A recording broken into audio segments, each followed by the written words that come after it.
Hello, everyone, and welcome to Financing Philadelphia's Future with Councilmember Derrick Green. This is a live Q&A about creating a Philadelphia public bank. Thank you for joining us today. I'm your moderator, Vanessa Lowe. I co-chair the Economic Dignity Team for POWER. POWER stands for Philadelphians Organized to Witness, Empower, and Rebuild. I also have a radio show on Germantown Community Radio. It's Vanessa's at Money Hour, and you can listen to that on Saturdays and Thursdays at 1 o'clock. So let me tell you how this is going to work. You'll all be muted throughout this Q&A, but we need your questions because it's a Q&A. So enter those in the chat or the Q&A box, depending on which format you're on. Some of you are on Zoom, and some of you, I think, are on Facebook. You can start those questions coming in now. We have our host, Kyra Harris and Stan Pokris, who are collecting those, and that's what we're going to use for this session. You can also refer to the chat for additional instructions and information from Tim Brown. Thank you all for the tech support today. Please, when you're asking a question, give us your first name and your neighborhood, because we want to know where folks are calling in from or participating from. And when you submit those questions, also let us know if you have a particular person that you want to answer that question. All right, so we only have 30 minutes, so let's go ahead and meet today's speakers. We have two members of the Philadelphia Public Banking Coalition that's been working years on this issue. First is Kay Lasker. Kay is a former medical researcher, and for many years, she owned a small business in Philadelphia. Her interest in healthcare led her to the single-payer healthcare system, and her interest in small business led her to support the public banking movement. Kay, say hello. I'm pleased to be with you today. All right, next we have Peter Winslow. He has been an advocate advisor to the city's public banking working group. CPA and an MBA. He was CEO and chairman of a public company that included a division focused on financing affordable housing. Business startups, turnarounds, mergers, and acquisitions, and he helped to create 3 co-op ventures. Hi, Vanessa. It's a pleasure to be here. Glad you're with us. All right. And finally, we have Councilmember Derrick Green. He's serving his second term as City Council member at large. Councilmember Green has a background in banking and a deep commitment to sustainable economic development, particularly for Philly's Black and Brown neighborhoods. He chairs the committees on finance and disabilities. His top legislative priority is the establishment of a Philadelphia public bank. All right, I'm going to start with a question just to get us grounded a little bit, and then we're going to go and get the questions from you all. So again, please submit your questions through your interface. All right, so Councilmember Green, the Public Banking Coalition has been working on this journey, as have you, for more than 6 years. I remember attending the Public Banking Conference that was held here in Philadelphia in 2014, a long time ago. So, to date, we've had 2 feasibility studies. There have been town halls, both back before COVID and even during COVID. Just a couple of weeks ago, we had one. And on January 28th, you submitted a bill to City Council for a Philadelphia public bank. Tell us why you're so passionate about this issue and give us a grounding as to where we are on this issue right now. Well, Vanessa, thank you for that opening. Thank you for moderating. It's a pleasure to be on this along with both Peter and Kay Lasker. We've come a long way. As you stated, we started with work that was done by the town hall meeting. We've had work that's been done by various entities, students at the University of Pennsylvania, who government did some initial pro bono work. And then, during the process coming out of that town hall meeting in 2014, we then had to lobby the administration to identify some resources to get a study to really investigate in a more detailed way the possibility of having a public bank here in the city of Philadelphia. We were able to retain HR&A, which is a consulting firm that's worked on various economic development projects around the nation. We've also done some public banking studies in various cities in the country. And so after we're able to identify resources for the HRNA study, we're then able to engage them to do a public banking analysis. And they provided that analysis, and then we got tied up, unfortunately, like all of us around the world, with the pandemic, and that delayed some things. But then last year, we were able to finalize the report, working with the coalition and other stakeholders who provided some input on the conversation that HNRA had. Then we had another town hall last fall, where we had an opportunity to have a more in-depth conversation regarding public banking, continue to educate people around the city and the region what is public banking. And then we had another hearing on public banking and also a hearing on the HRNA report in the Finance Committee. So we've come a long way, and then based on all of that information and work that we've been doing and building momentum along with the coalition, neighborhood networks, a number of stakeholder organizations around the city and the region, we're able to draft a bill that was introduced on the first session of council this year that's allowed us to continue the momentum. So we are making progress. This is a new concept for the city of Philadelphia. It's also new for a lot of other cities around this nation. But there have been other public bank concepts in this country. People may be familiar with the Bank of North Dakota, also in other countries around the world. For example, in Germany, where they have public banks at their national, state, and local level. And there's a number of other jurisdictions that are also looking at creating public banks in their jurisdictions. More recently, I know I've had conversations with a colleague San Francisco, who's the chair of the Board of Supervisors, and they're also moving forward with this initiative, as well as some may recall that Governor Murphy, when he was running for governor, also endorsed the concept of public banking. So this is an idea that's taking root around the nation, both at the state level and also the local level. And I'm glad that here in the city of Philadelphia, we have led in so many ways as a city historically in this country, and we're moving forward with this concept as well. And we have more work to do, a lot of work to do, but we're moving forward in the momentum towards a public bank. Wonderful. And congratulations on all the success to date, all three of you. I know it's been a lot of work. Kyra, do we have any questions yet? Yes, we have quite a few. Our first question comes from Peter Handler of Germantown. What is the pathway and timeline for passing the public bank, and when would it start? Peter, that's an excellent question. And one of the things that we're trying to make sure, because there are those that have some concern of public banking and a large number of people that are really welcoming this concept. Last week, we issued an RFP for outside counsel. We've been working with the law department and the city's treasurer's office to help us get to the point where we are now. But we want to make sure that in moving forward with the public bank, we do it to the best of our ability in a way that's going to give it the best opportunity for success. So in that regard, we'll be retaining the outside counsel hopefully very soon.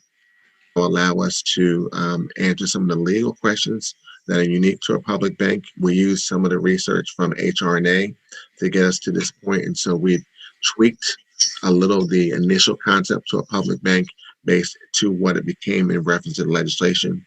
We'll continue to make some of those reviews working with outside counsel. So I don't want to specifically say, okay, we're going to have this passed by X date, because we need to identify, one, the capital source for the bank, making sure we're doing it at a way that's going to be beneficial for the bank, give it the best means of operations.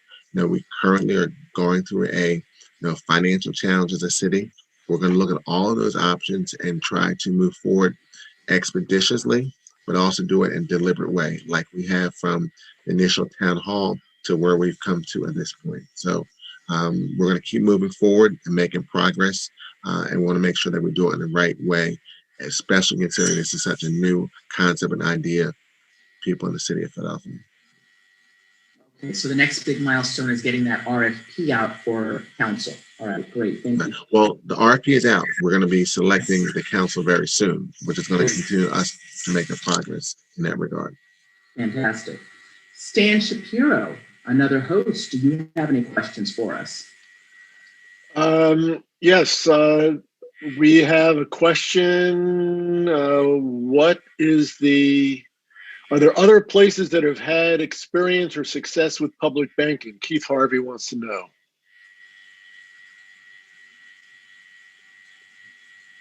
Well, I mean, I can answer that question, but I think Peter Winslow has also worked on these issues as well. I know I gave some perspectives of the Bank of North Dakota, also what's happening in other countries around the world, specifically talked about Germany in reference to public banking.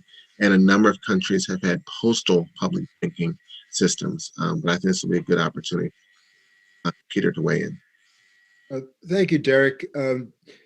There's been a lot of activity recently, in addition to the Bank of North Dakota, which has been around and been very successful since 1919. A few years back, the Bank of the Territory of American Samoa found itself without a bank, and they went through a process, a 2-year process of becoming a public bank and having a relationship with the Federal Reserve Bank of San Francisco. There is activity all across the country. I think 29 states now have actions for a state level bank, including Pennsylvania. New Jersey, as people are sure aware of, is also on the path to establishing a public bank. And our coalition is in communication with the people in New Jersey and their coalition. There is a great deal of activity, especially in California.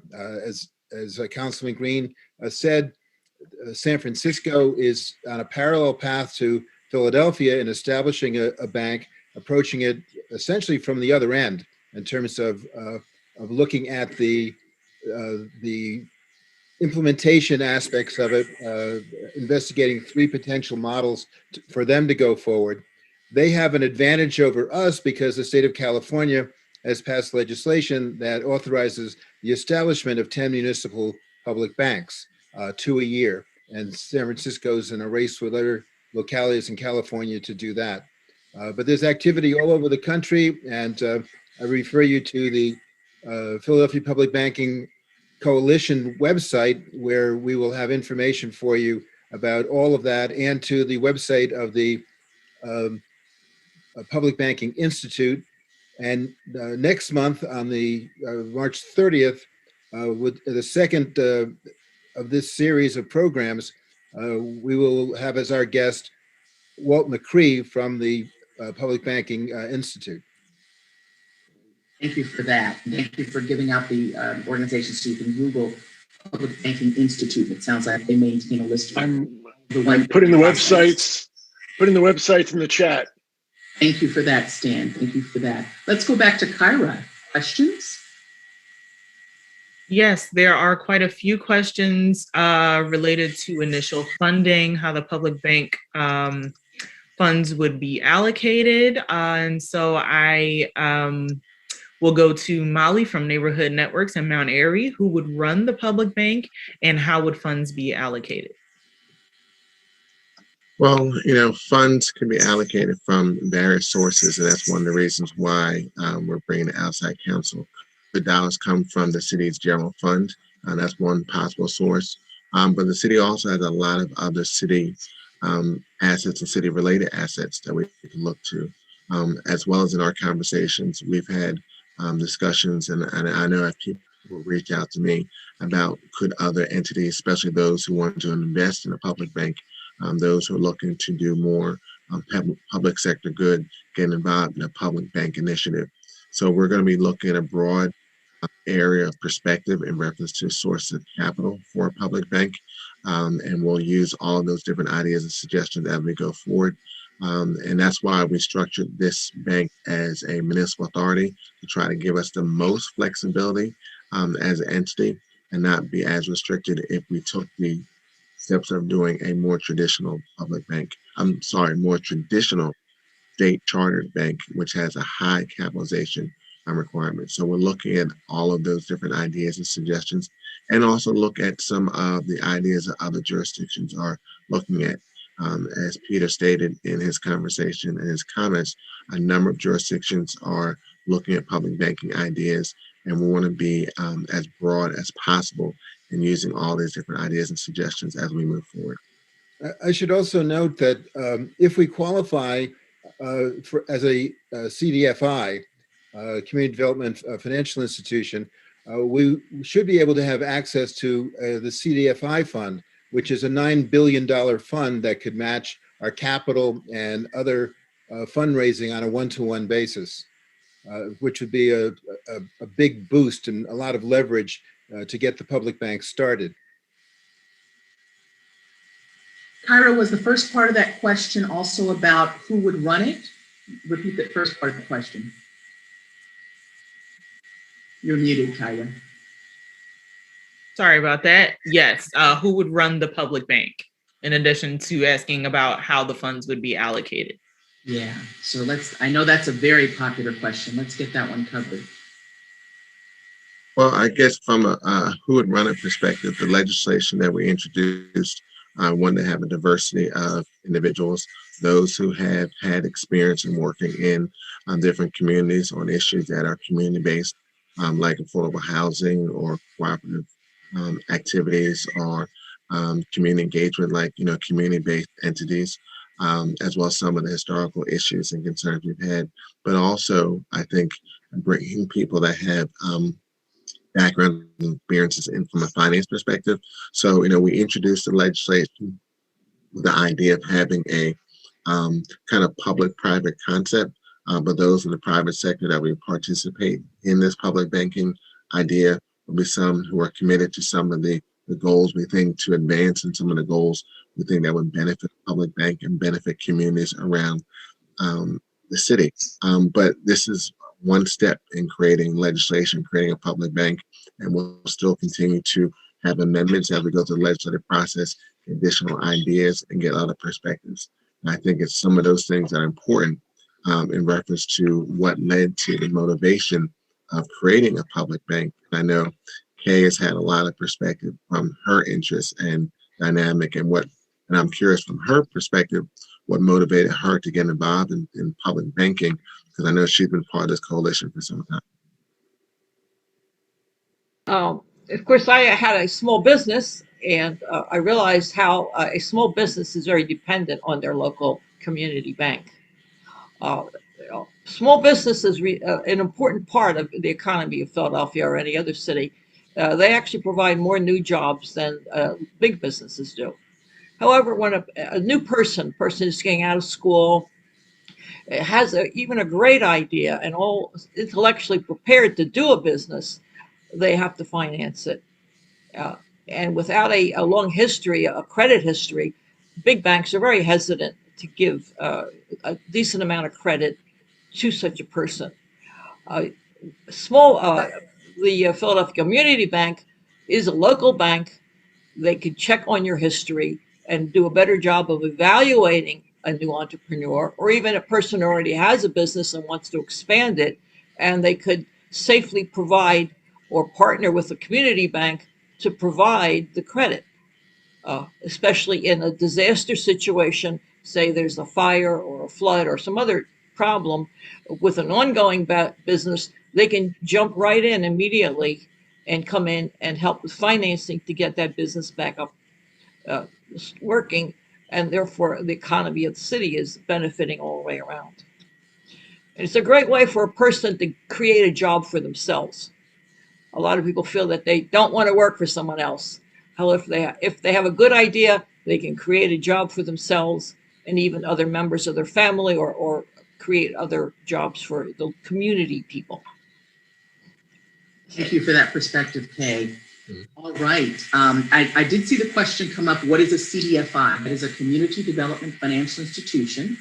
There's a federal agency called the CDFI Fund that is part of U.S. Treasury that supports CDFIs, which are essentially financial institutions that are dedicated to serving the underserved. So you can go to cdfifund.gov to learn more. cdfifund.gov. Let's bounce back to Stan and see if you have a question. Time is flying. Well, Cameron Norris asks, what are the barriers to getting a hearing scheduled for this? And does the identification of a capital source have to happen concurrently with the city's budget process? So it's a two-part question. So that is a very good question. The barriers are not so much in starting a hearing because this has been referred to the Finance Committee, which I chair the Finance Committee. So it's not so much a barrier for scheduling a hearing. I think part of the challenge is because this takes a two kind of track process. One, we have a legislative process that could also dovetail with our budgetary process because we need to source and provide capital to a new entity like a public bank, which if it were to come out of some of the traditional areas in the city budget, like a general fund, that would be part of a budget process. Or if we look at other sources outside of those funds that may be outside of the traditional budgetary process. So some of the barriers are, getting the bank funded, also the process of implementation of a public bank. So you have one way you have to follow, which is the legislative process and getting the bank actually passed into law by city council and then approved by the mayor. Then you also have a separate process of once it's approved, you still have to fund it and get it up and running. So we kind of have two parallel tracks. So those are some of the challenges. I wouldn't necessarily call them barriers per se, that there are challenges. You will have, and there are some entities that, opposition to a public bank. I think Kay did a good job about some of the challenges she sees from a small business perspective. I also see those similar challenges, and that's kind of what really motivated me to get involved in the public banking space. I did start my career as a small business lender, and I've also been an attorney representing small businesses. And some of you may remember Meridian Bank, the professionals with a personal touch back in the early 80s. That was a bank that I worked for as a small business lender. But in addition to what Kay talked about as a challenge getting access to credit, there are other entities that are hard to lend to, like cooperatives, which you have a number of different people of a community who are all equal owners. And so that's a difficult entity to lend to. So not only could a public bank help from a credit enhancement for small businesses, but also other types of organizations that are hard to lend to, like cooperatives. And we're growing the number of cooperatives in the city of Philadelphia that can help provide resources, goods, and services for people in our city. Thank you. All right, so it's 4:56. Kyra, be prepared to ask a single question, not a double question this time, but I will say that we are going to collect all of the questions and they're going to compile the responses and put them up on the public banking site. So do continue to submit your questions. And again, we'll be here next month. Kyra, good short question. I think we got time for that one more. So we had a couple of people ask about potential pushback from other institutions, commercial banks, and what have you. So just to basically summarize Joan Martini's question, which then was also reiterated by Paula, what can we expect related to potential pushback from larger institutions? And I'll just briefly talk about that.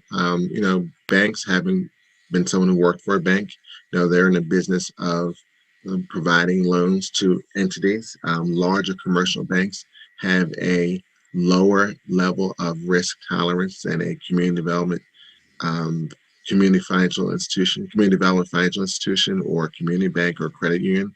But a public bank, I think, has an even lower threshold than even those entities. So it's trying to find ways to help move this issue forward. And I think, and I'll close with this, when you think about the city of Philadelphia being a city that has such a high poverty rate, and when you think about, as Kay said earlier, the greatest creator of jobs are small businesses, and many small businesses don't have the access to the credit that they need. And we have a number of small businesses on our commercial corridors, our main streets, that have not been able to grow to apply to provide additional job opportunities. And then when you also look at, co-ops, as I talked about earlier, some of the other type of newer and emerging areas like green infrastructure and solar and a whole host of other affordable housing, I think a public bank in the city of Philadelphia can provide an opportunity to make it easier for those entities to get access to credit and to grow and provide goods and services for the benefit of our city. All right. I think we have a slide with the contact information for the Philadelphia Public Banking Coalition. Let's put that up if we have it. If not, I'm sure it's in the chat. Thank you all for participating. There we go. All right. Thank you all for participating again. So we're going to do this again next month. All right. That'll be on March 30th. And we'll have Councilmember Green again, of course, as well as guest Walt McCree of the Public Banking Institute. Any final thoughts? Let's start with Peter. Thank you, Vanessa. I think that anybody who's interested should contact the Philadelphia Public Banking Coalition and join the discussion. This is really the start of an ongoing, robust public discussion about the public bank. This is our bank, and we should be involved in every aspect of its formation and its operation from now forward. Hey, Lasker, final comment? Yes, I want to tell everybody, think positive. We really need this bank. And if we really work at it, we really can get it. So, and we'll be very prosperous and happy. There we go. Everybody stay healthy. And Councilmember Green, closing thought. Well, I just like to thank both Peter and Kay for your energy and your diligence on moving this issue forward, and all the other partners that have been part of this coalition. And Vanessa, thank you for being, let's say, the Oprah Winfrey of community financial engagement. So thank you. There you go. This was great. Looking forward to next month. And take care, everybody, and be safe. Take care.